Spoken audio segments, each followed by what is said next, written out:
What's up, everybody? We're back for another installment, and tonight's guest is Blood. We have I have a family member in the building tonight from Morgan State University, and we're going to talk about some Black history, some things pertaining to Black history, some very important stuff. So I hope everybody's here to actually learn a few things. Actually, I hope you got your notepad out. So I'm going to bring my cousin in. I want to introduce to everybody Professor Dale Greene of Morgan State University. How you doing, cousin? Hey, how are you?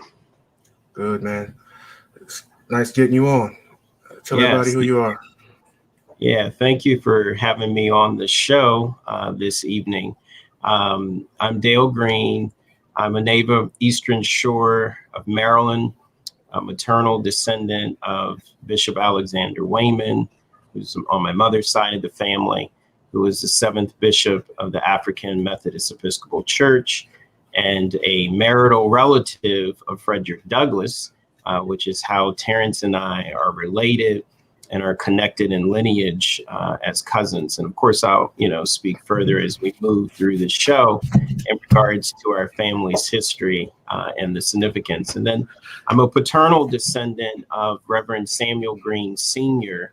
on my father's side of the family, who was an Underground Railroad conductor and an early Methodist preacher who was also the visionary founder of Morgan State University. And a first cousin to Harriet Tubman.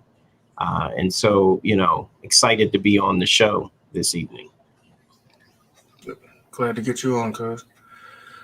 So, excuse me. Pardon me. Turkey wings, something down the wrong pipe. So, the topic for tonight, man, we were talking about it earlier today, and just before the show, and the it's Black History Month, but in lineage and Black history, within the Black community, the importance of knowing Black history, knowing it's dynamic within the Black family, and the information, how important it is to have the information and the sources of the information. Can you speak on that? Yeah.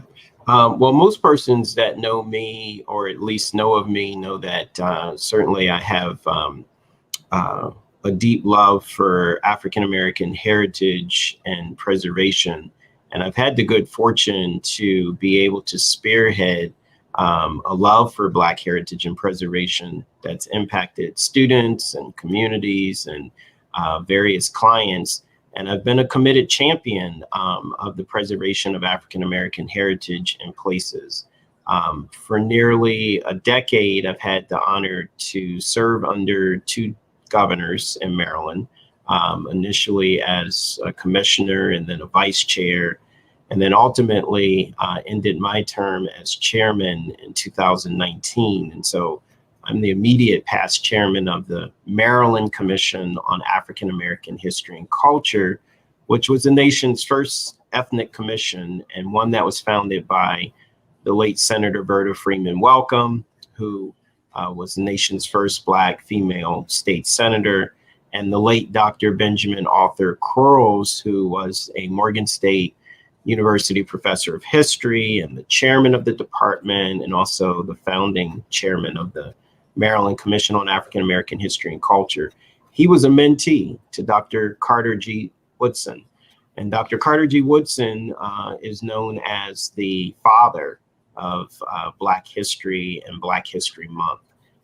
The Maryland Commission on African American History and Culture is the only such commission that operates the state's Museum on African American History and Culture, which is named in honor of both Benjamin Banneker and Frederick Douglass, the Banneker Douglass Museum, and oversees a $1 million African American Heritage Preservation Grant Program. And because Maryland is a miniature America, the significance of Maryland has national import. And to your question, it's really important to understand that after all, Black Marylanders, like in the 1600s, Matthias de Sousa in the 1700s, Benjamin Banneker in the 1800s, Frederick Douglass, and in the 1900s, Thurgood Marshall, all Marylanders, all Black, helped shape the landscape of America. And of course, the Moses of her people, Harriet Tubman, just to name a few. But as we know, even today, as we celebrate this 15th day of African American History Month, many persons are still yet very unfamiliar with those names, with those histories, and how America has been shaped by African Americans. And so sources exist all around us. You know, it's often overlooked that, primary sources and original research is inclusive of observation.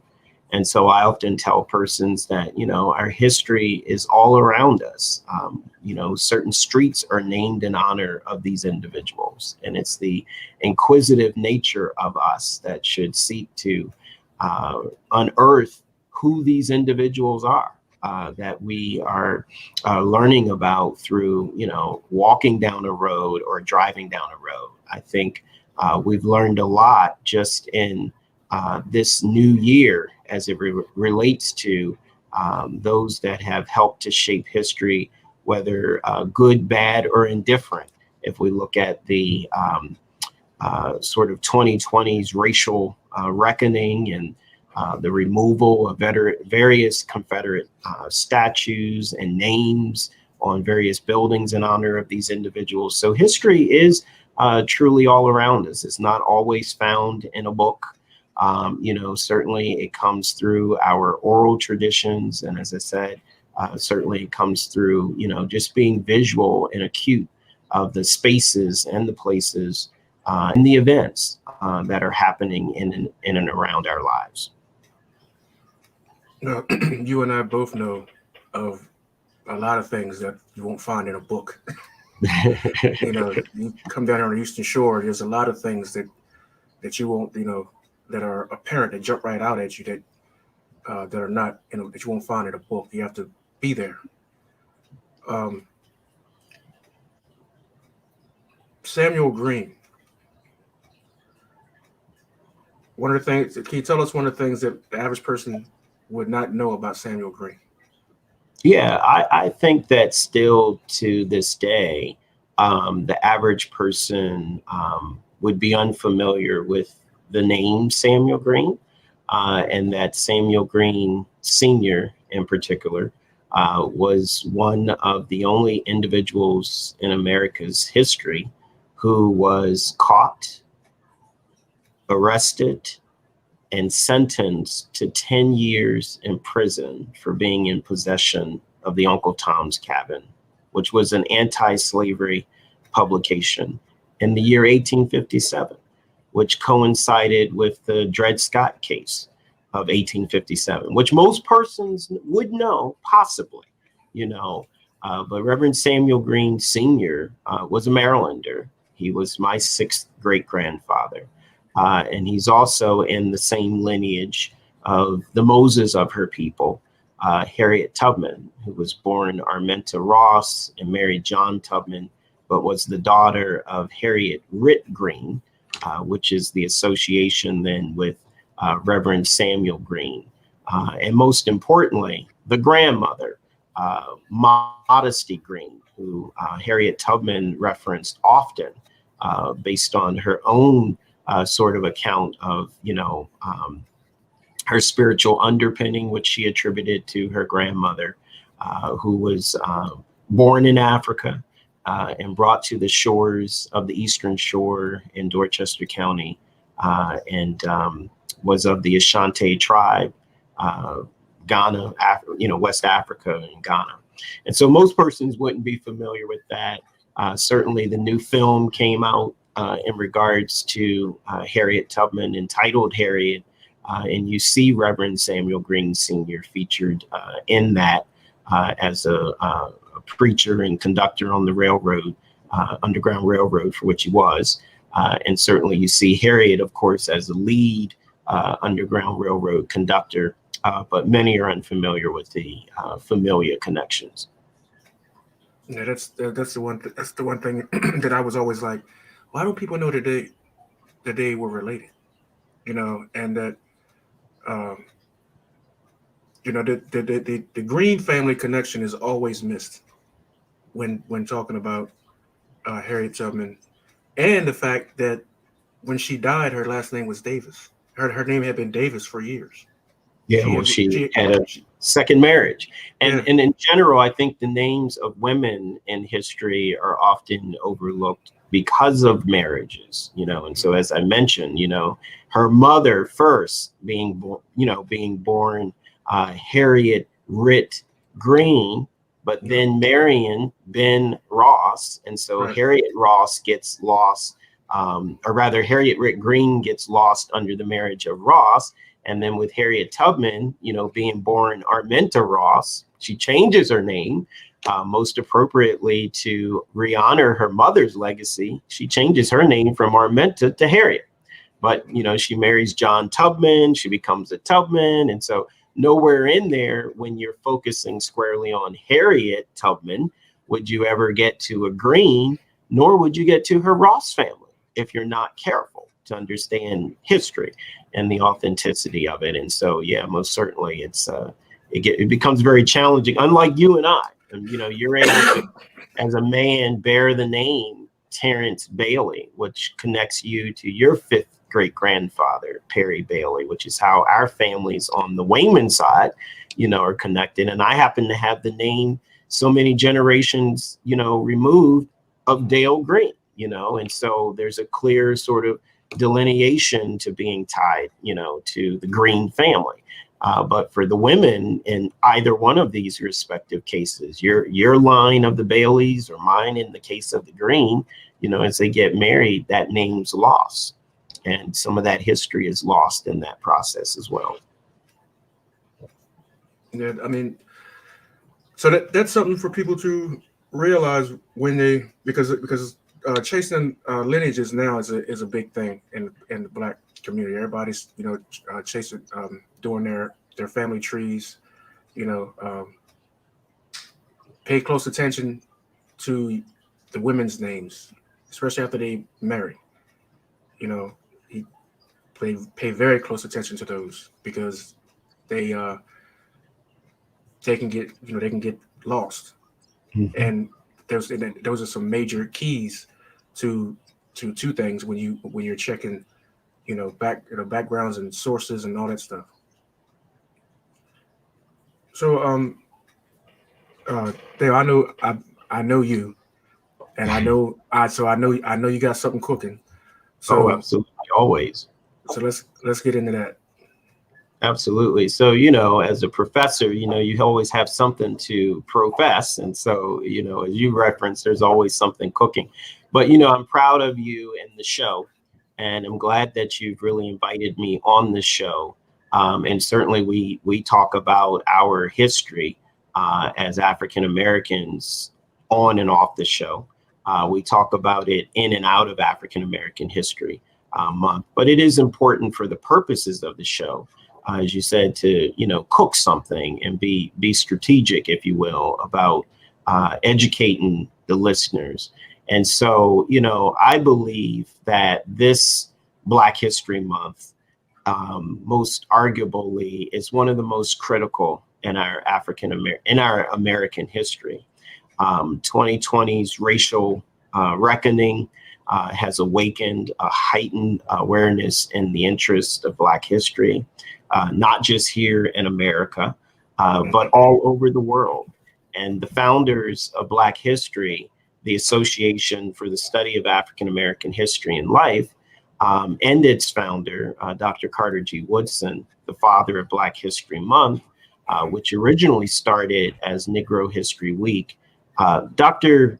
Woodson was dedicated to the miseducation of the Negro. And he was quite intentional about his calls to institutionalize Black history. The month of February was selected as a result of its association with both the birthdays of Abraham Lincoln and Frederick Douglass. The month of February is significant, and as such, Black History Month coinciding with February is nothing short of being significant. And oftentimes it's overlooked that there was this level of significance in the selection of February for African American History Month. It is not a shortcoming. It is not a shortfall. It is not African Americans getting the bad end of the stick, if you will. It is the founder of African American History Month being strategic, being intentional about the selection of a month out of 12, one of the 12 months which he selected to be February because of Abraham Lincoln, deemed the great emancipator, and Frederick Douglass, deemed, one of the fathers of civil rights. And so, this month marks an important time in our overall year on the calendar to officially and formally and under an institutionalized manner recognize the contributions of African Americans and the history and culture of African Americans. I think most uniquely and excitingly, in terms of having you and I on this show and during African American History Month, is that, when Dr. Carter G. Woodson established Negro History Week in 1926, he realized the importance of providing a theme to focus the attention of the public. And today on the show, while you and I are both, related and we're cousins and we represent Black family, it's so important to understand that the official theme this year of 2021, the official Black history theme is the Black family, representation, identity, and diversity. The Black family has been a topic of study in many disciplines. Its representation, its identity, its diversity have been reverenced, it's been stereotyped, and it's been vilified from the days of slavery and even to our own. The Black family knows no single location. While you and I can certainly attribute ourselves to Maryland's Eastern Shore as a location, but since our family reunions and genetic ancestry searches testify that the spread of the Black family membership is across states, it's across nations, it's across continents. There's not only, not only are we as individual Blacks a part of a family unit, but it is very diasporic. Africa and the diaspora in and of itself have long been portrayed as the Black family at large. And the role of the Black family has been described by some as a microcosm of the entire race and its complexity as a foundation of the African American life and history. And all of this can be seen in numerous debates as to how it represents its meaning.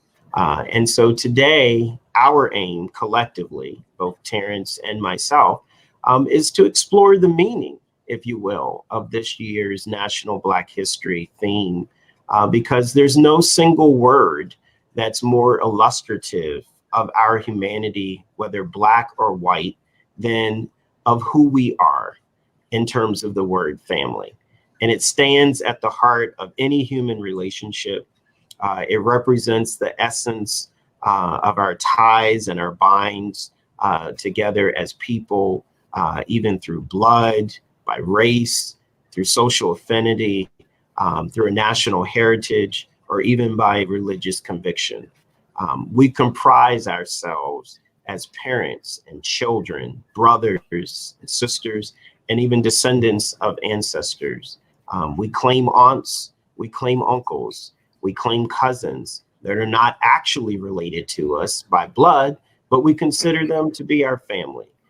We cherish sisterhood, some of us through sororities and others as brotherhoods through fraternities, and even through the Black church. for which through my own personal ancestry, obviously I know all too well, given my maternal and my maternal history, we form brothers and sisters who look to God, our Father.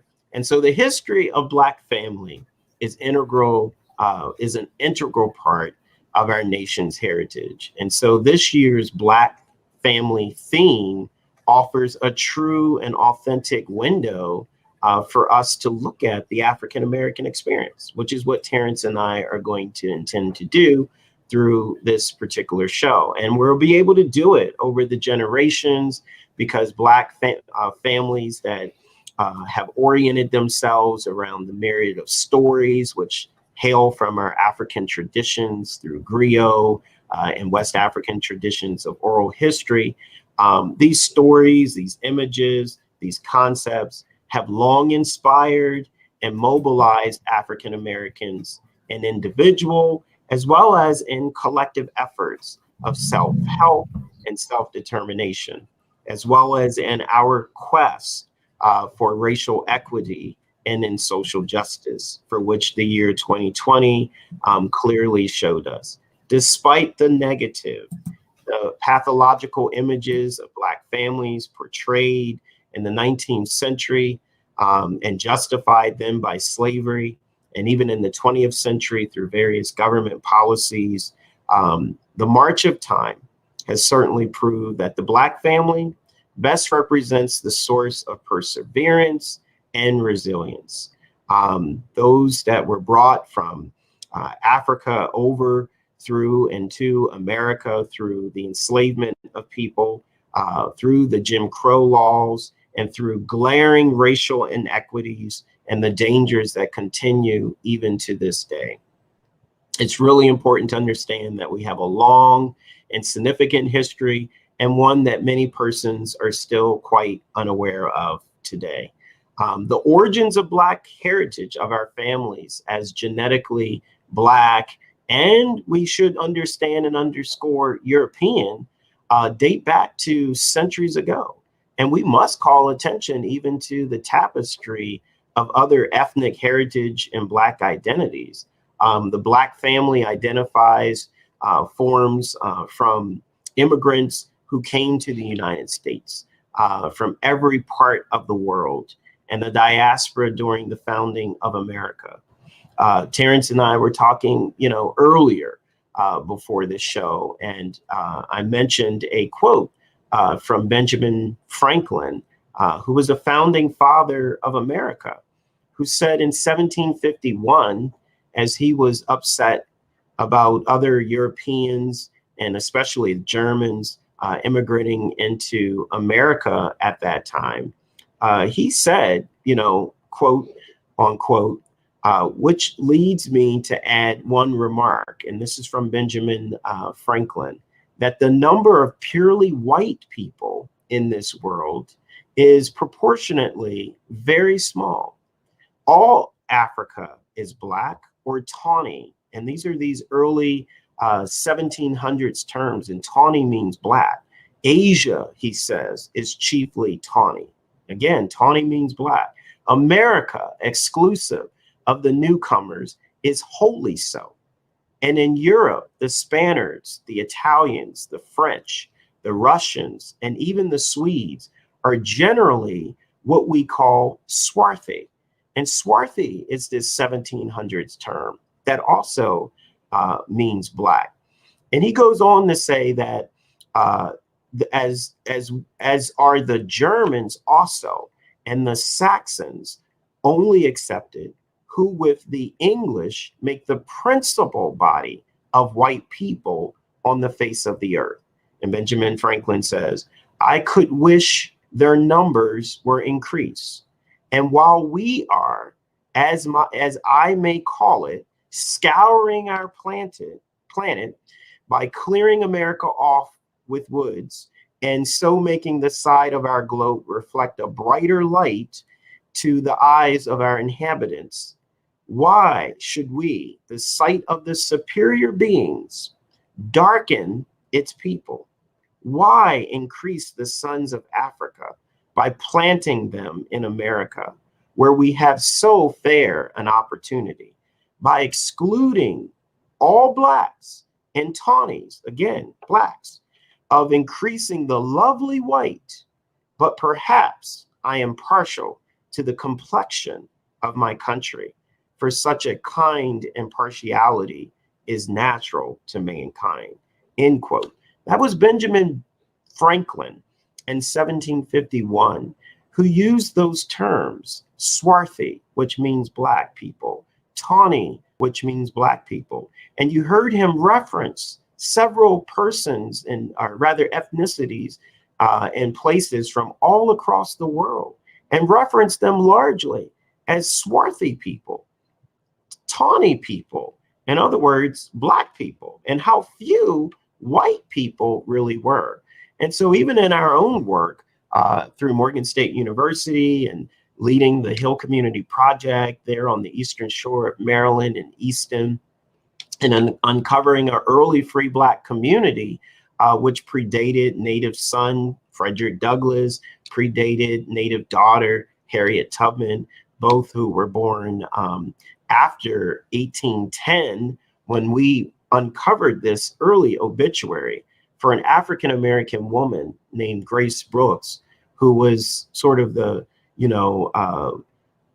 mother, if you will, of this early free black community. In her obituary, which was written by white individuals, it referenced her as sable hue, which again indicates a black person. And so our history as a black family is not just local, it's not just national, but it is also very much global. And I think today's session, Terrence, is so significant because from the continent to America, the black experience of coming has been severely tragic in the disconnection that it created. We lost everything that defined our identity in the process of that. We lost our names as black people. We lost our languages as black people. We lost our freedom to honor our ancestors as blacks, and millions of blacks lost their lives. Black families were torn apart and sold apart. And if you don't know your name and you don't know your language and you don't know your family, how could you possibly know who you are? And because of these experiences that we still face the trauma of today, certainly we have, as black people here in the quote unquote new world, as it would relate to the founding fathers, these United States of America, we've had to create our own and our new experiences as black people. For on these grounds, we know that we've become, Negro, we've become black, we've become Afro-American, African-American, a number of different things. And so it's so important to understand that that trauma of being torn apart and sold apart and disconnected is directly related to our lack of awareness and appreciation and knowledge of our history as black people. And not just, again, here in America, but globally. A lot of African Americans will begin their chapter of history as an enslaved history. We were slaves, and some black people weren't slaves, and they don't know that history, And so, and again, as I say, a lot of this stems, from the trauma in which many African Americans, particularly here in America, have endured. Too often the history of the black family in particular is left out or it's unknown. And I think, and I would argue that you and I are, quite privileged in that we understand and we know our family's history on both sides. Some know it on one side. We've been very fortunate that our families were, brought over really to the Eastern Shore and never really left the Eastern Shore. And as a result of such a close-knit community, and as a result of the African tradition of oral histories, because both you and I obviously like to talk and can talk, we pass these things down and we pass these things on. And I'm so grateful, eternally grateful, for the oral traditions that are so deeply rooted in our African culture, because, the griots who had that role of preserving the oral traditions, being the keeper of our history, continued this legacy. And you and I are certainly not only physically here today, but we're even here on a show. You had the good, fortune to create a show, to be a keeper of such history. And, certainly in our respective regards, we've been able to, lift up that history as it relates to our families. And not only that, we have a willing local government. Like we have the Board of Rutherfords, Absolutely. Lieutenant Governor and Governor Larry Hogan. Absolutely. That have been there, put programs in place, and that Lieutenant Governor was on here. Was it last week before last? Last week, yes. Yeah. So, and then so I mean, we have the support. So, so it makes it easier. But when you were talking about the points that you were just making, about the things that we lost, our language, or in some cases our culture, but what we also lost is a lot of knowledge. Yes, because we lost the knowledge, knowledge of ourselves, from being uprooted, and we were forced into a level of ignorance of the world because when we were uprooted and brought here, and then basically became chattel property. We were beast of the field. We were ignorant to a lot of things, and we still are to a point. We still have people, we still have a mind frame. Like, how many people know that during the transatlantic slave trade, there was I could think of at least one king that sat on the British throne who was a black man. Mm-hmm. Charles II. So when people say, well, there's white people, Dutch, Portuguese, or whatever, not all of them were white. Absolutely. There was at least one black king, Charles II. They called him the Black Boy King. It's when they executed his father and they brought him back, he executed everybody who had anything to do with his father's execution. Those who were dead before he got back, he had them dug up and put their bodies and stuff on pikes around the city. And he ruled until 1680 something. And then there was at least one queen, Queen Charlotte. Charlotte, yeah. Charlottesville, Charlotte, North Carolina. And that was during the transatlantic slave trade. How many kids did she have? Like 15 or something like that. Yeah, and see, the new Netflix series is helping to visually, depict that. And for some, it's the film, particularly today, and filmmaking, the role of filmmaking that's helping to, unearth, whether fully authentic or not, helping to unearth some of these narratives that we're not as familiar with. Wait a second. Well, Charles II didn't just pop up black. So either Charles I was black or his mother was black. So he didn't just pop up, just pop up black. But there were also black noblemen. There were also I don't know. I've read research of a black pope. They were black clergy. Mm-hmm.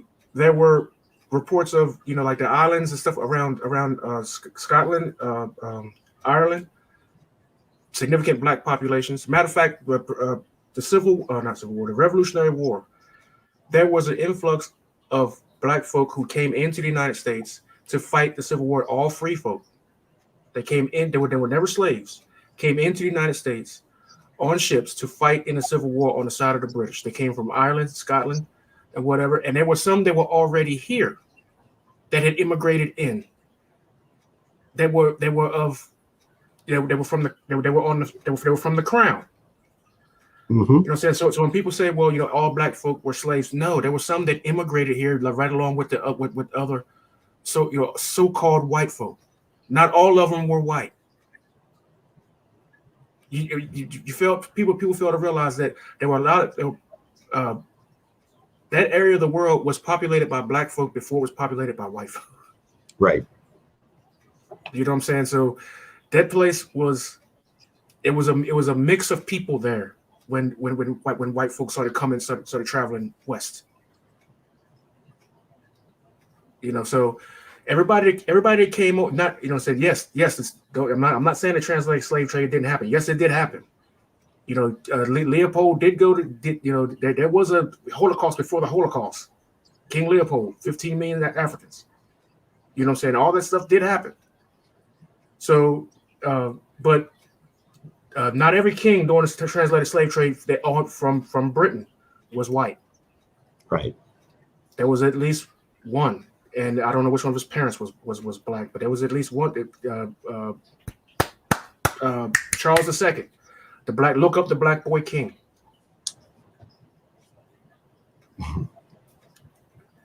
My soapbox is in the closet now. Well, no, it's important to talk about what we don't know. And it's also important to talk about what we do know and how we know it. I want to really lift up again sort of the role and the importance of the oral traditions in the African community and the griot and the keeper of history, because oftentimes our history is not recorded, and it's not recorded in published form as far as being written by us as African American, or by others oftentimes. And the reason for that, in a sense, obviously stems from the history itself. And that, as I mentioned, there were griots, and the griot's role was to orally convey the history and to pass that down. And it was deemed hereditary. And so, these griots, in a sense, would be generation to generation, and the history would continue, and the history would be preserved, and the people would know the history. And so, I often share, at least on our side, Terrence, as it relates to the Wayman Bailey family. I'm very fortunate that, and I know you didn't get a chance to make it. You were trying to get to cousin Odessa's graveside, if you'll recall, at our family cemetery in Caroline County. She died at 103. And cousin Odessa on the Wayman side was one of the, what I would call one of the family griots. Here was someone who lived 103 years and recently died. And she never married. She never had any children. And she literally was the keeper of the Wayman history. It's through cousin Odessa that I actually learned, and that's why I wanted to say it's good to talk about what we do know and how we do know it. Our actual Wayman history that was not written. So in other words, when I was growing up, I learned a lot of Wayman history through Waymans on the Eastern Shore and so forth. And some of it I didn't learn because some of the Waymans on the Eastern Shore in particular either knew some things and just didn't share it. But they, through my grandfather in particular, one day he actually mentioned cousin Odessa and said, you need to call and talk to her. And I had never even heard of her. I had never met her. She was no longer on the Eastern Shore. Coincidentally, she left Maryland's Eastern Shore in 1939 to go live in Philadelphia, where she lived until she died. And she was up there. I remember her now. Yeah, remember I was her. Yeah, and she was up there all that time. But long story short, getting to how I got on the phone with her one day, and you had to have like 3 hours when you went to talk to cousin Odessa, and she could just tell you everything and that kind of thing. But she told us how the Wayman name actually came about. And it's very interesting because the first known Wayman was named Old Man Charles Wayman. That's what they called him. And he would have been born in 1763, and he was not in Caroline County, nor was he from Caroline County. He's actually how we got to Caroline County as far as the Waymans. And he was on Colonel Lightfoot's plantation, which was a plantation called Quarterfield in Culpeper County, Virginia. And he was an enslaved person. And he tried to run away numerous times from the plantation. And he kept trying to run away. He was unsuccessful, but he'd try again, and he was unsuccessful. And many on the plantation, as Cousin Odessa would discuss with me, would laugh at him and discourage him from running away and saying, why are you trying to run away? And of course, coincidentally, many persons know two of Maryland's most notable runaways, Frederick Douglass, Harriet Tubman, much later. But, Charles Wayman was trying to run away in the 1700s. And he would tell them, one day I am going to run away and I am going to get away. And when I do, I will become a Wayman. And so he took up that name, Wayman, Wayman, because he became a Wayman when he ran away from that plantation and got to Caroline County, Maryland, on the Tuckahoe, which is where we would think our family began on the Wayman side as the Tuckahoes. And I'm leading up to where Terrence and I and our lineage as Bailey and Waymans kind of come together. But that oral account came from Cousin Odessa Wayman, who was, as I should say, only 103 years old when she died, because she wasn't old enough to have known old man Charles Wayman, who was born in 1763. And so when I asked Cousin Odessa, where did you get that information from? Or where did you even get that story? She shared with me that Cousin Octavia Wayman shared the story with her. And Cousin Odessa Wayman never used a computer. She never knew anything about the internet, even though the internet existed when she was alive. It says she just, recently passed. But I mention all that to say you and I and many others who are engaged in, research and various forms of this work, we uncover those kind of sources and look at that. And so I looked into a number of the things personally. And I had several colleagues who are in this look into these things that Cousin Odessa shared me. And I won't say surprisingly, because it wasn't surprising to me, because certainly I value and I believe deeply in the African traditions of oral history and so forth. But those records were able to be obtained, and those records were able to substantiate what, in fact, not only what Cousin Odessa said to me, and I'm glad I'm young enough and old enough to have lived during her time, but it in fact showed that Cousin Octavia was born in the 1800s. Cousin Octavia at one point lived with Bishop Wayman, knew Frederick Douglass. And to get back to this piece, Cousin Octavia got that information from Reverend Francis Wayman, who was born in 1783, who was the son of old man Charles Wayman, who was born in 1763. And so these are people who lived in Caroline County, lived in the Tuckahoe, held on to this history, told people. So I'm only 2 generations from the actual person who sat on the lawn and told someone who was, and so while I didn't live through any of this, and I didn't know any of this history firsthand, it's being passed down even in today's time that I'm sharing it on a show. I certainly have shared it with my children and other families and in other settings where I've, done lectures and so forth. But that's the power of our, griots, of our oral history, of our African tradition.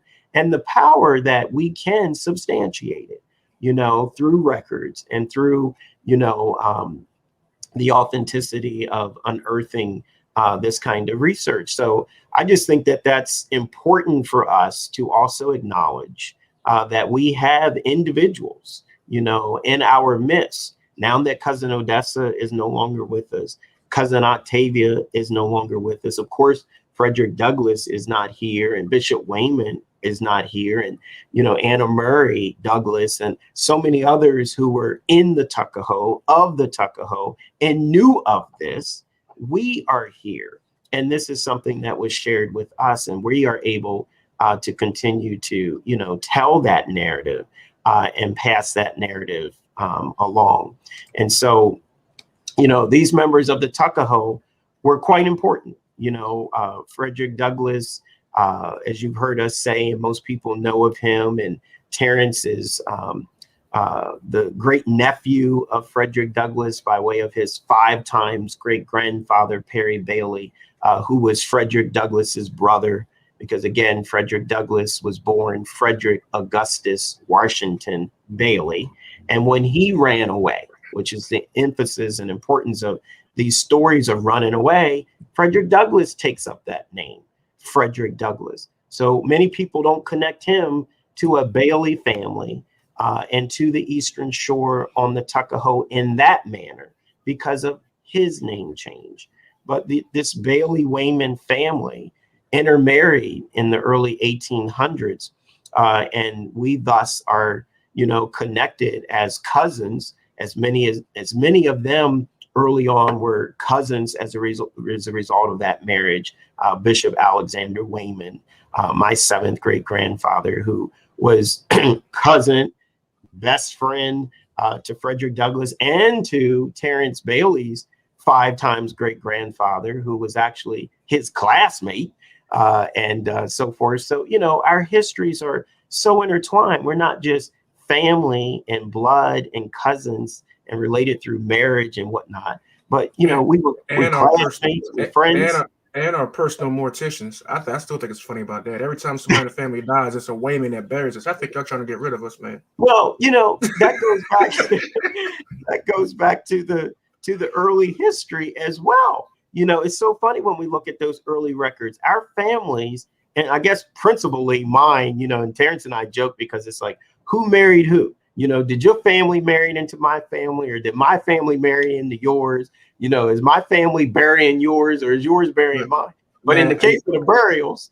I think it's pretty clear that my family is burying your family because of all the clergy that are presiding over those. So I think my family must have had a little piece of money back in the day, man, or beat y'all in a crack game or something, because y'all been buried every time. At the family reunion, got this big board that has all these obituaries on it. You take one, pick it up, and open it up. So-and-so Wayman officiating. So-and-so Wayman officiating. So-and-so Wayman officiating. Man, it's a Wayman on every obituary putting us in the ground. I think it's and what the listeners should know is that Frederick Douglass, when he died in 1895, officiating was Bishop Alexander Wayman.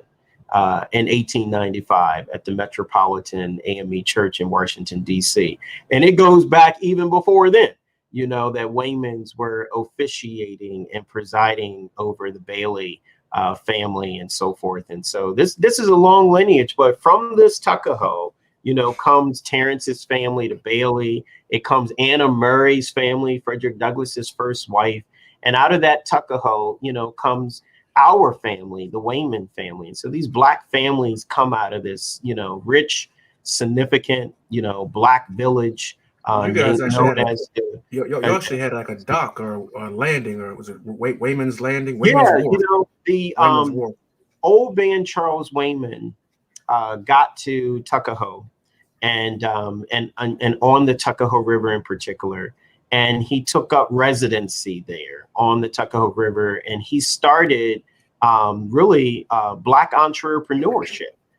He was engaged in maritime industry rather, and started a wharf on that river called the Wayman Wharf, which when persons Google that today, they can find that on the map. You can go to the Stony Creek point and look over onto the Wayman Wharf. You can also see it from the Frederick Douglass Park on the Tuckahoe side as well. And in addition to having the Wayman Wharf, which was a part of the maritime industry, they also had the Wayman Farm. And the farm was on the land that was contiguous, obviously, to the wharf. And so the wharf was really instrumental, because the wharf was where all the transportation related aspects happened for the Tuckahoe. Persons traveled from the wharf. The steamliners came up the wharf, and they left out of the Tuckahoe and could go up to Baltimore. And that was kind of the importance. They brought livestock in on the steamliners into the Wayman Wharf. They brought vegetables and fruits and produce. Hillsborough was right there too, so you also had and Hillsborough was right there, and the wharf, the Wayman Wharf, was the terminus. And so you got off at Wayman Wharf in order to go up to Hillsborough. And again, Hillsborough was one of those early, important 1700s towns and so forth. And so, the Waymans gained. I'm saying all that, Terrence, to get you to say the Waymans had gained prominence through the wharf and through the farm. And so it was evident that the Wayman family certainly had means and was of prominence, and perhaps the Baileys were, quite interested in that, and thus sought to marry into our family. And so not only was I trying to share the history, but I think I was trying to make the point that I think it was more of the Baileys looking over at the Waymans, if you will. Obviously, the Bailey men were better looking, so I think that's what it was. Well, I think it's fair to say it was a great marriage. There was a great marriage of the two families. Y'all got the Bailey name some kind of way, so you know what I'm saying. So I think it's quite interesting how these two families came together. Reverend Francis Wayman, it's important to note that he was a free person of color. He taught his children to read and write. And I love that comment. Look at history and look at people being able to know the history. So Kenneth has just typed Colonel Lightfoot, who owned the White House plantation, which was known as Quarterfield. And that is where George Washington and Martha Washington met. Well, that's where our ancestors came from. They escaped from that plantation, and they came up to Caroline County and set up residency on the Tuckahoe. And so, as you can see, that's a very well-known place. It's of quite significance, tied to one of the founding fathers of America and the first president of the United States of America, George Washington. And that's where this history hails. So had old man Charles Wayman not escaped from that very place, I wouldn't be sitting here today. Terrence's family wouldn't have had a family to marry into. And so, this history wouldn't be as rich and significant. We had to find some new preachers. That's about it. But, I think it's so important to understand that, everyone wasn't a slave, and this is where, again, that's another piece, Terrence, people thinking all Black people were slaves. The Waymans were free. Anna Murray and her family were free. And on the Caroline County side of that Tuckahoe, they were a free family who hired themselves out, known as hirelings. They were free people of color. They hired themselves out to others. And in the case of my seventh great grandfather, Bishop Alexander Wayman, he was convinced that God had called him into the ministry as early as 1837, rather. And in 1840, he left the Tuckahoe to go to Baltimore. And from Baltimore, he, went up to Pennsylvania, and in Philadelphia, he became a station master on the Underground Railroad and worked with William Still, whose family and legacy comes out of the Caroline County as well. Bishop Wayman became a religious leader. As you heard Terrence talk about these clergy, in Philadelphia and New Jersey. Is this your kid? Typing in the chat, it's one of my sons who looks like he's a YouTube fan as well. So it looks like your show is pulling in more of our family, it appears. I didn't know who all was on here. I was staying focused on you in a sense, but nevertheless, yeah, it looks like he's joined in with us. But Bishop Wayman was, he started as an exhorter, and he became ordained as a deacon, and then he was ordained as an elder. I mean, these are people who went through all the ranks. He pastored in Baltimore, he pastored in DC, several churches. He wrote the Discipline, which is considered the policy for the African Methodist Episcopal Church. which is the first independent African American church founded through Bishop Richard Allen. And then he became elected to becoming the 7th bishop of the African Methodist Episcopal Church in 1864, which was the same year that Maryland signed the Emancipation Proclamation. Bishop Wayman was over the 2nd, 3rd, 4th, 7th, 9th, and 10th Episcopal district areas. He organized the conferences in Florida, North Carolina, Georgia, Virginia, Pittsburgh, Illinois, and West Tennessee.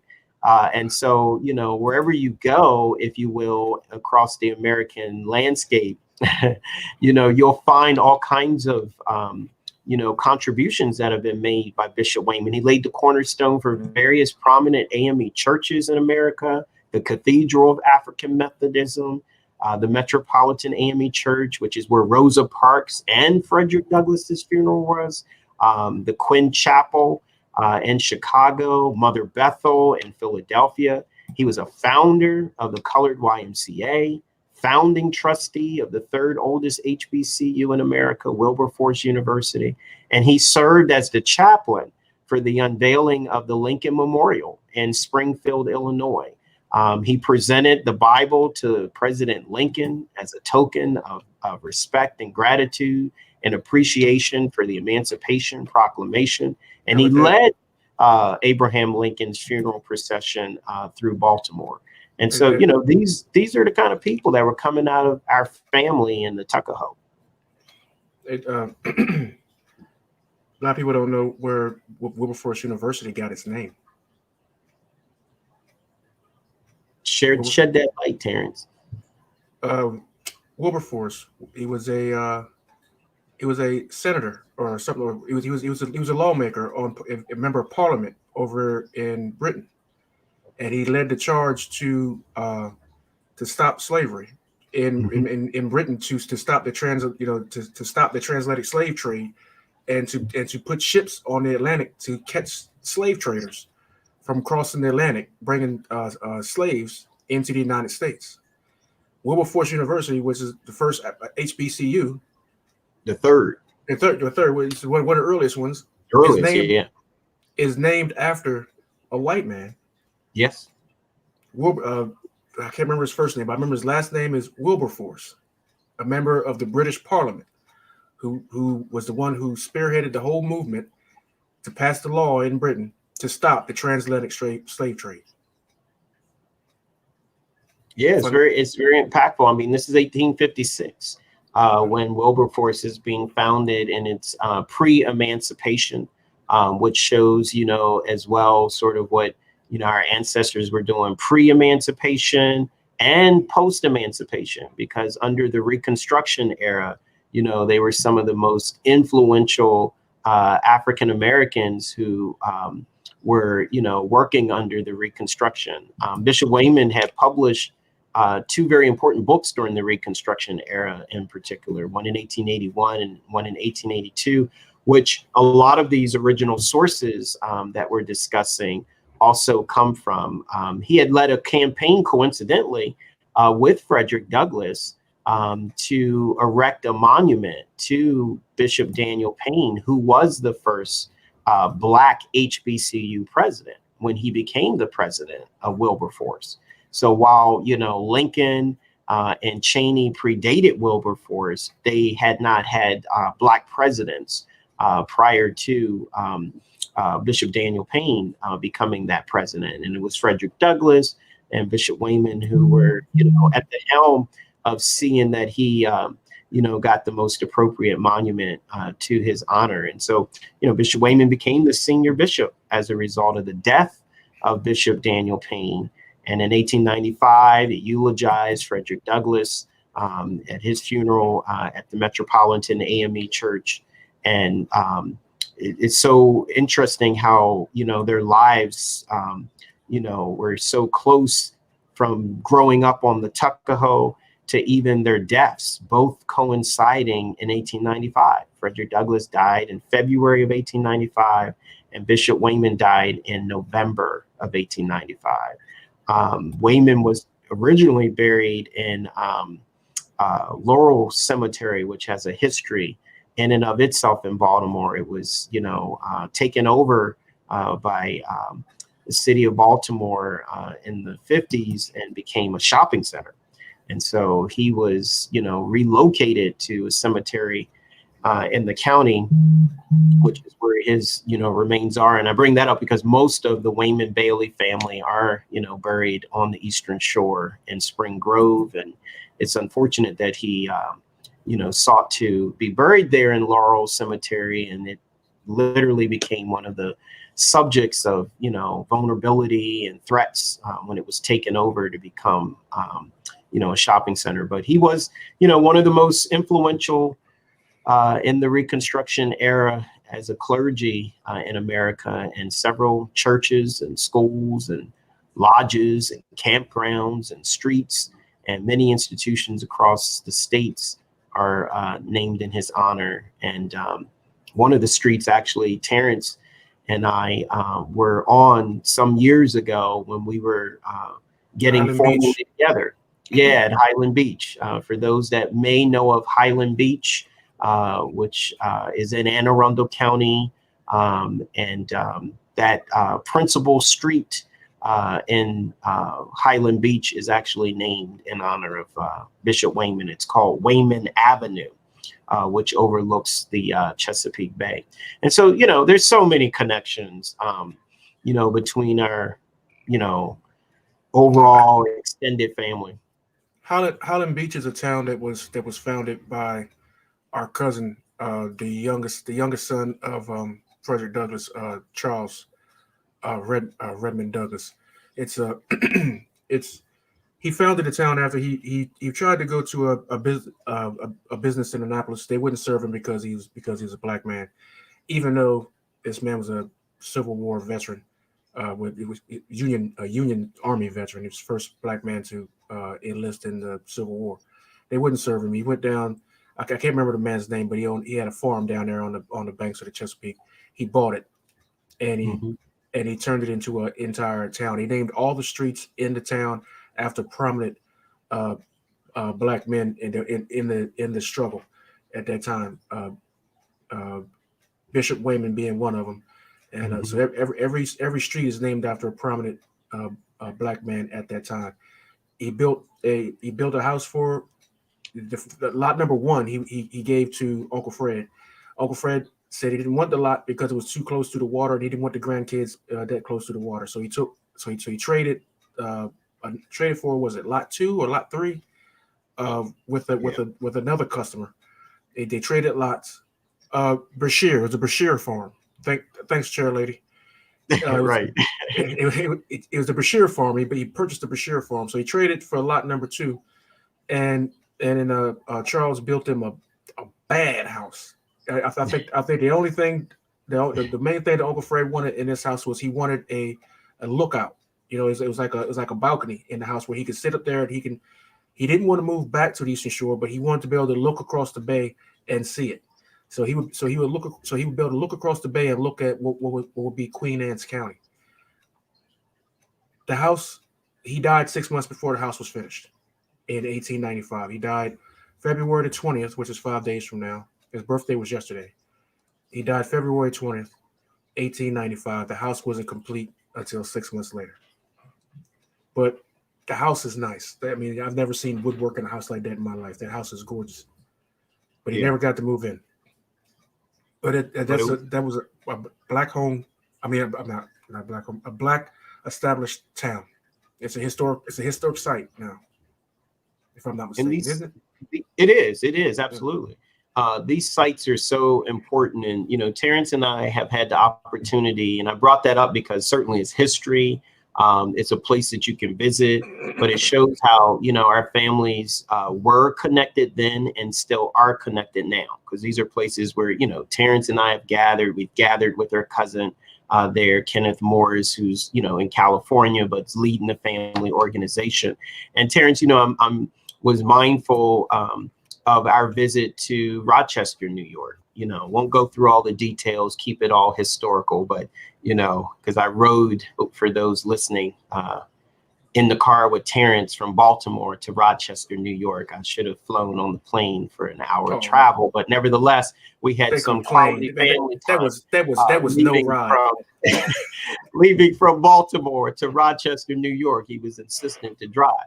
But nevertheless, we went there to commemorate the bicentennial history of Frederick Douglass in 2018. And while in Rochester, Terrence and I, along with another cousin, Kevin Douglas Greene, who came in from Tennessee, we were in Rochester, New York, where Frederick Douglass had spent a quarter century of his life.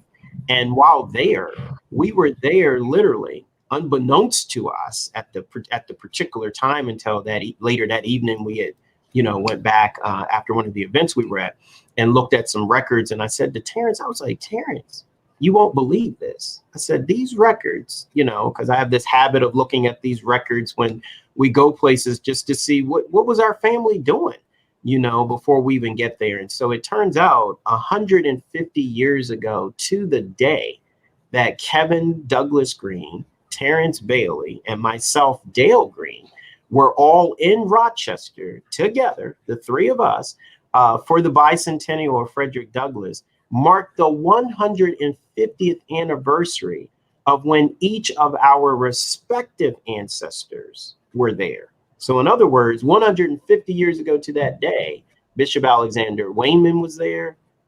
150 years ago to that day, Perry Bailey was there, who is Terrence's 5 times great-grandfather. And 150 years ago to that day, Frederick Douglass was there, which is Kevin Douglas's Greene's ancestor.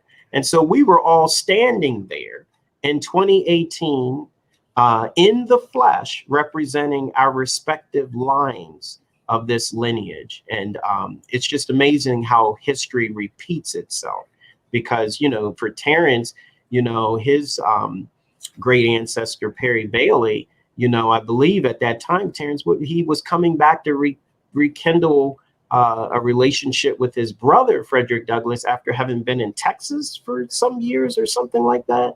And so, it was very interesting how everybody was coming back together. And here we were in 2018, we're meeting up with Kevin from Tennessee coming up. I'm coming up from Baltimore, and Terrence was coming up from the Eastern Shore. And we have been called in to, commemorate the life and legacy of Frederick Douglass. And as I said, 150 years ago in 1868, at that time, all of our respective ancestors were there, convening in the home of Frederick Douglass in Rochester. So it's a remarkable history that, continues to, not only inspire, obviously, us, but, it's educating and empowering and inspiring many others who still to this day are about their causes. And so just wanted to drop that piece back in there from, our history. And also should share on behalf of cousin Nettie Washington Douglass, that the cane that was passed through our family is still in the family. So in other words, Bishop Wayman from my side gave a cane to Frederick Douglass, and cousin Nettie still has that cane. And every now and then she pulls that cane. She sent me a picture, texted me a picture of the cane recently when she was doing an interview. She had the cane out and so forth. She wanted me to know she had it out and so on. And so it's so interesting how these different things, continue to unravel and come about. So yeah, it's under the bed. Right, she keeps it under her bed. Yeah, but what we were talking about earlier about the last names and stuff like Yes. that, there's a misconception about slave names, stuff like that. Yes. In the Black community. How do you know you have it? Because there's a lot of there's some of us that can trace our lineage back and can't find right a slave owner right with your last name. Yeah, and so to the point, go ahead. And just like I was talking about earlier about, there's some Black folk that immigrated in from Europe, pre-Revolutionary War. You know what I'm saying? Everybody that was there was not white. Mm-hmm. Okay. And I think like I shared with you, I think it was yesterday. There were a list of names in that literature. There's a list of names, last names, surnames Surnames, yeah. that came from Europe of black families and coats of arms Mm-hmm. of black families with the name under them. That those names are prominent names here. Mm-hmm. So and and I've seen people of black folk with these last names and like Moore for one, Mm-hmm. Moore. That was one of those names that has a coat of arms, and the coat of arms was it was a black person. You know what I'm saying? Uh, so just because your name isn't obviously African doesn't mean you Mm-hmm. have a okay. Case in point, Bailey. And Yeah, we know the story of the name Bailey. that's right. Instant went through three different spelling changes, right? It started off as Bale, then went to Bally, and now it's Bailey. Over the course of what, 300 years? Yeah. Now we did find out what it was before it was Bale. So in some cases, if they couldn't pronounce it, they would just shorten it. Because like with the Bailey family, we were on the Richard T. Skinner plantation, right? Richard T. Skinner gave some the last name Skinner, and he called some Bale. Mm-hmm. What was the difference? Why did he do that? Maybe it's because maybe it's because it was some. He's like, oh, I'm not even gonna try to pronounce that. You're Skinner. That okay, I'll just call you Bale because I can cut that. But that one over there, I'm not even going. It could be that. Maybe it's not. But we do know that he called some Skinner because there's some that's still in that area, Yes. and then the other ones he didn't, which was my line. Right. And that's the But important part. I think you unpack two things with those names. One, it's important to understand the different ways in which our names come into the Black family. Some of these names, came over with us as immigrants, as quiet as it's been kept, and that's why it's important to uplift, the legacy of Dr. Carter G. Woodson, who published The Miseducation of the Negro, and certainly, institutionalized Black history for these miseducation, aspects of our knowledge. And it's also important to understand that some, took up names. So as we said, Harriet, in the case of, she took a first name, Frederick Douglass took a last name, just as some of our most iconic people. And then, as I just mentioned, even with our lineage on the Wayman side, Old Man Charles took up that name. Somebody in here already had typed in the chat what his name was, because it would have been Lightfoot, because he came off of Colonel Lightfoot's plantation, but he took up a new name, and so there's all kinds of ways in which, once we start to unearth our family's history and thus get to, Black history and Black families, we begin to understand, how significant the name and the power of a name, whether it predated our coming over, or, as I said, the experiences that we created once we came here after being sold apart, torn apart, and what have you. These are the experiences that we've created, and they are still, rich amidst all the, tragedy that has occurred over the centuries, even just, here in the New World, for African and African Americans. yeah, actually, I can say that list right now. Brocas, Brocas. That's one name. Lindy, Bower. No, I'm sorry, Bauer. Bower. Bowman, Chatfield, Fitton, Leader, Moore. I'm sorry. Moore was with one O, More. Newberg, Hmm. Gosselin, Andrew. Here's can you you're not gonna be able to see I it don't because think we can see that. Yeah. no, but there's a coat of arms. There's three different coats of arms. Black man with a crown on his head, facing to the left. Uh, so like some of these are like obviously nobility. So yeah, you got to know.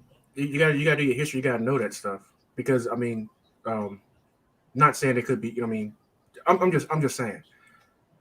As we start off at the top of the show, when we were taking, because of the, the misinformation Hmm. of us, being uprooted and all this, all the other kind of stuff. How old were you when you heard about Mansa Musa for the first time? Did you hear about it in public school? No, Or I don't think so. yeah, Yeah, definitely not there. No.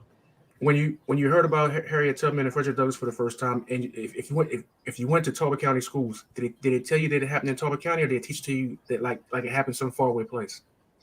Right. And if you learned about it at all, even though it was a what we would call a nearby history, given where we were on the Eastern Shore as far as Dorchester, Caroline, and Talbot County, being educated and reared, you're right. It would, for many, it was, still perceived to be something that happened somewhere far off, and we still have a long ways to go in terms of ensuring that it is properly being, infused within the education, and that the various sites, because as I say, I think that is something, really important about, attached to place, and that place matters, and getting us connected to, the very places in which this history has occurred, because these grounds, are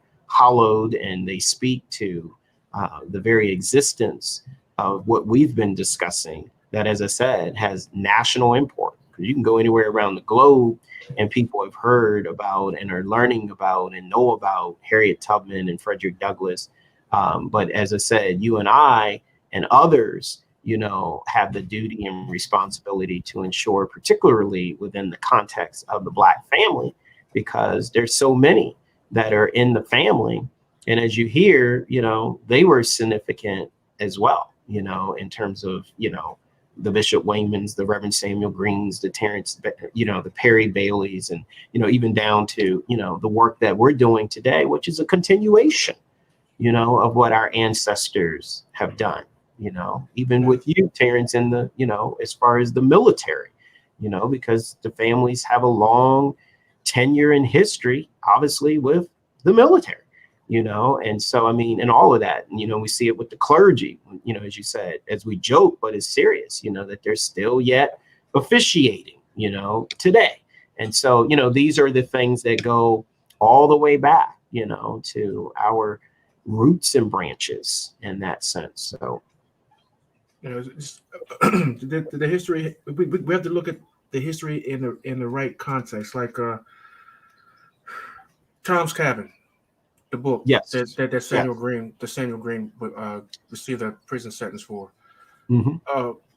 We look at the number one character in that book and use his name as a epithet when he was the good guy. Right. That's social conditioning. You know, uh, um, which is very old.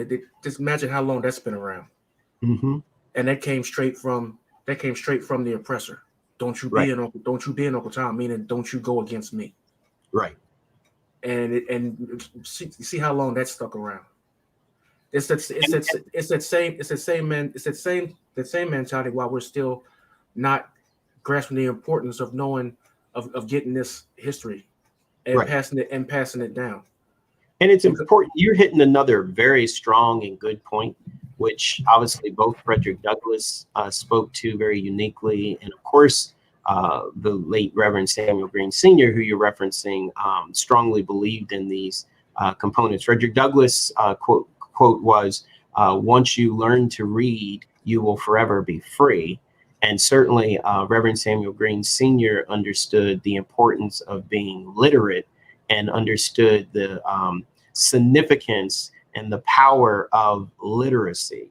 And even today, as you speak about these things, Terrence, it's important to understand that's still among the greatest fear of many, that if you in fact knew your history and if you in fact were more literate, then you would be more dangerous. Because again, as we just talked, I mean, he's caught. So they went after him.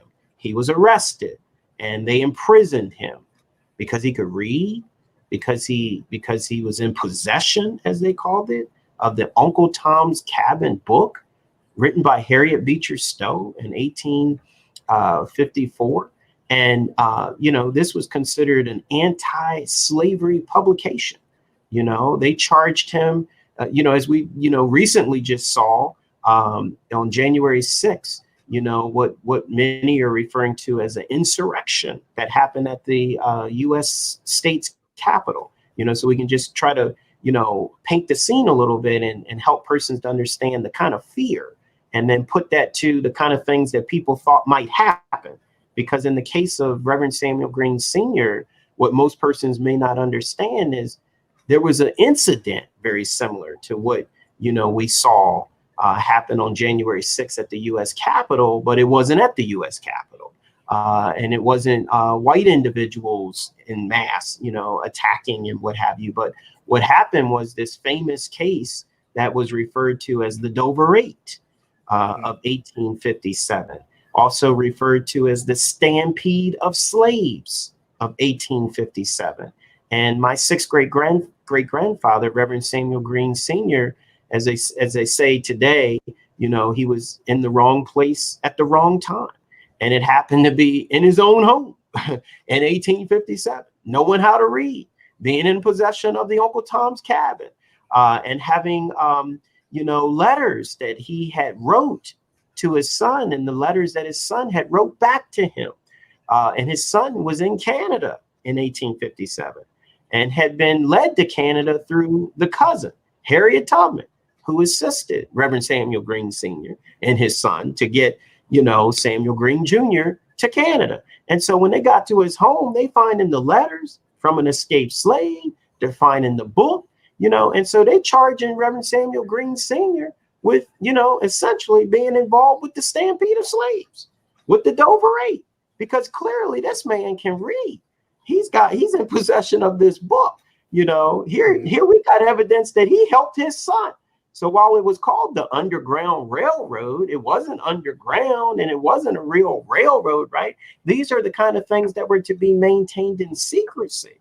And if the secret gets out, hey, these are Black people and they can read and they can write and they've got an organized system whereby people are escaping.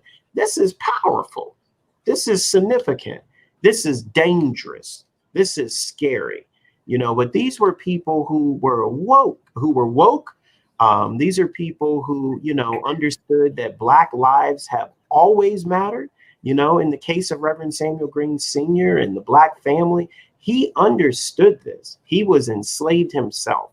He purchased his freedom and went through great turmoil to be able to do that. His wife was enslaved by another master, and he was able to purchase his wife and went through great turmoil. He had two children, a son and a daughter, both of which were owned by two different slave masters, which is where the issue came in terms of the escape. Because in the case of Sam Greene Jr., the master wouldn't sell him to his own father. And so the next thing to do was to help him, get to escape along the Underground Railroad. So, he took matters into his own hands, even in his own family. It wasn't just what he and Harriet Tubman were doing for others, but they were bringing the family out. And so as a result of him getting his son out, the other slave master beat Reverend Samuel Greene Sr. to the post, didn't even give him an opportunity to help, get his daughter along the Underground Railroad, they sold her south into slavery as a result of them learning about all of these different things. And so, I mean, these were the importance. And on top of that, after Reverend Samuel Greene Sr. got out of jail, because he did serve 5 years in the state's penitentiary, which was located in Baltimore City at that time. In fact, they're tearing down remnants of that jail, which he would have been in 1857, right along 83, I-83 in Baltimore. That would have been the then Maryland State Penitentiary, which is at Baltimore City Jail. And this is 1857. But it was the Maryland governor, William Bradford, who signed the Maryland Emancipation Proclamation in November 1, 1864. He's the same governor that pardoned Reverend Samuel Greene Sr. because the previous governor was the sheriff who had arrested Reverend Samuel Greene Sr. The sheriff from Dorchester County became the governor of the state of Maryland. Clearly, he was not going to pardon Reverend Samuel Greene Sr. No. So it had to be Governor William Bradford who succeeded Governor Hicks, who then actually pardoned him on the condition that he would leave Maryland. And he left Maryland to go to Canada, where his son had been residing, where my fourth great-grandfather was actually born in Canada as a result of this escape along the Underground Railroad. And all of them came back to Maryland as a result of the Emancipation Proclamation. And when he came back, one of the first things he did against all the odds is in 1864, he began to start a committee on religious education with a founding mission of moral and intellectual elevation that led to the establishment of the 1867 institute called the Centenary Biblical Institute, now Morgan State University, where I happen to be a graduate and also a professor of architecture and historic preservation. It is birthed out of the vision of a former enslaved person who was caught, arrested, and sentenced to 10 years in prison for knowing how to read and write and being in possession of an anti-slavery publication, and for being charged for, in essence, inciting, the Dover Eight and the Stampede of Slaves. But his vision, led to the state of Maryland's flagship historically Black college and university, Morgan State University, which has graduated over more than 50,000 individuals who would have not likely have ever had an opportunity to go to college when Morgan became Maryland's first 4-year public liberal arts college in that sense. And so, these are the things that, stem again from the roots and the branches of the legacies of, Black families.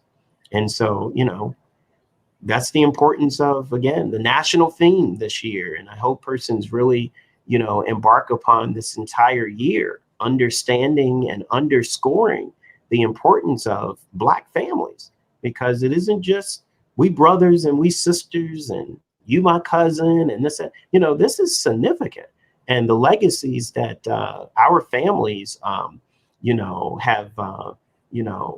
left us as a people, not just as a family, but, what they have done, as you can see, is of enduring value. And there are many beneficiaries of the work that they had contributed to. Morgan State actually puts out more Black generals than anybody else too. Absolutely. Morgan State is considered the Black West Point. We've graduated more African-American generals than West Point.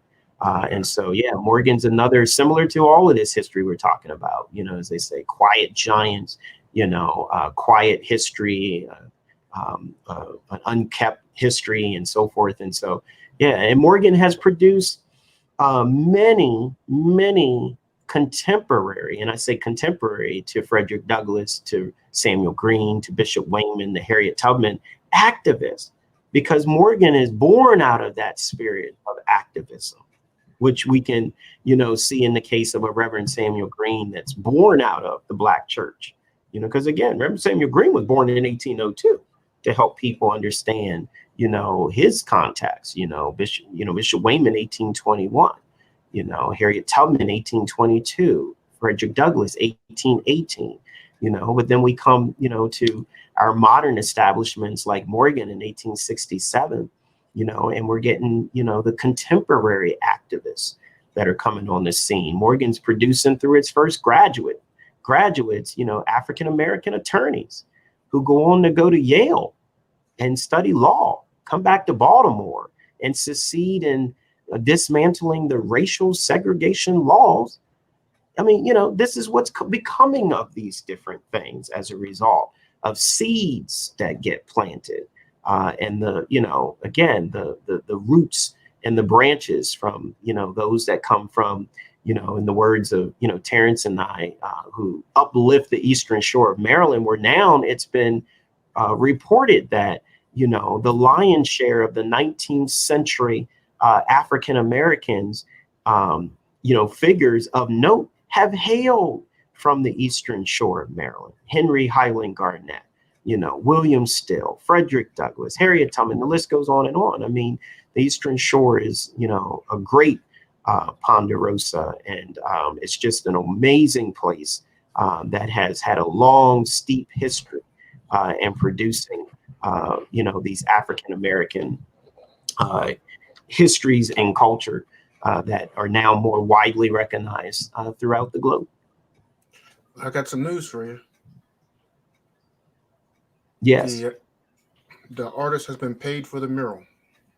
Oh, that is great news. Well, that is going to be, that's going to be a show in and of itself at the appropriate time. And absolutely, well, that is excellent news. And the proposal has already been emailed to the mayor's office, and the date the date for the unveiling has been set. The board has already been primed. Wonderful, wonderful. Well, see, as we say, the history continues, and I think this is our charge, to ensure that we use every platform, platforms like this, murals, publications, tours rather. We have to use every avenue at our disposal to continue to increase the public's awareness, understanding, and appreciation for all of the contributions of African Americans and persons of color that have helped to shape and reshape America. And so this continues.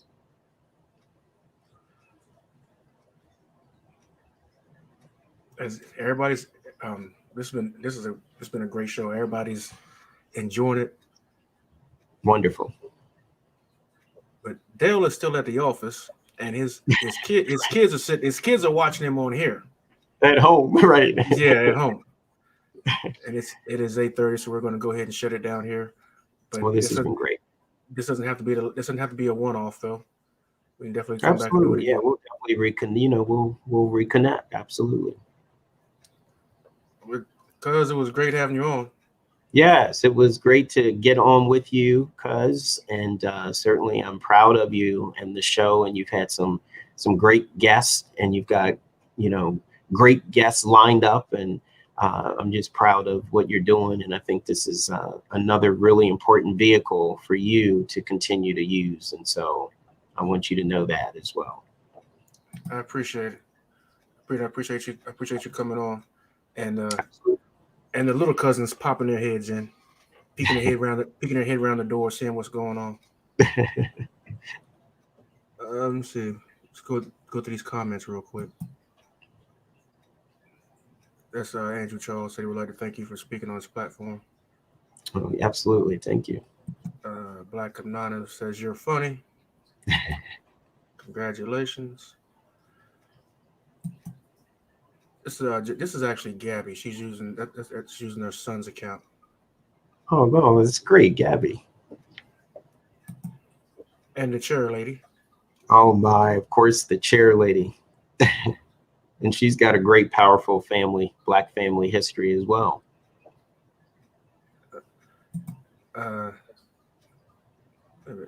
It keeps jumping around on me. Okay, shit. Boxing Conversations with Reggie Owens. Pop this head in. Chair lady again. Gabby.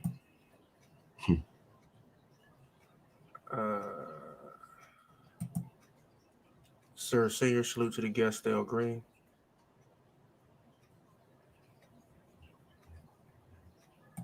Sir Senior again. Jamie Greene. Oh, that's your wife. Yes. Okay. That's Gabby again. She wanted to hear about those road trip stories. I don't know if we could talk about those road trips, Gabby, on a show, but nevertheless. Oh, him and Michelle complained about, hey, this is too long. Anybody want to drive this long? We should have flown. Like it didn't seem that long to me. I made it from Dover Air Force Base, went to Baltimore, picked him up, and went over to Rochester, New York on one tank of gas. Well, the gas wasn't the problem, but that's a whole nother story. No, I mean that just tells me that it wasn't that far. Because by the time I needed gas, I was in Rochester. No, that just meant we had a big gas tank. That didn't mean it was far. Kenneth Johnson. Kenneth Johnson works at oh my God, he does. Well, I think he's in the medical profession now, but he works in some type of history capacity. Yeah, I'm glad he called that out and shined that light out about the importance of Colonel Lightfoot's plantation and, you know, Martha and George Washington there and so forth.